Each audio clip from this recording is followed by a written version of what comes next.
Hello everyone. Can you solve this equation? 3 plus 1 minus 3 squared minus 1/3 divided by 3. So this equation tests the full order of operation, PEMDAS or BODMAS.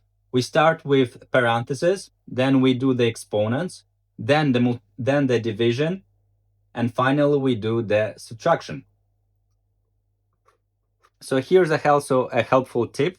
What I do to solve this easier and to have the right order of operation, I always add mental brackets around the division to see it clearly.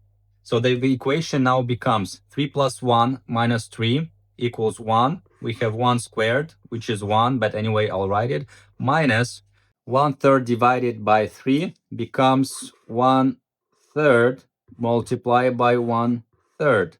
So you all know when you do division, you flip it.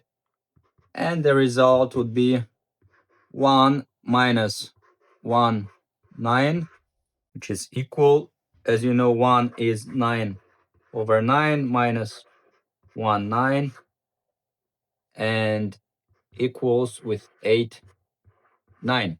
So this is the correct answer, and this is the correct approach. You use PEMDAS or BODMAS.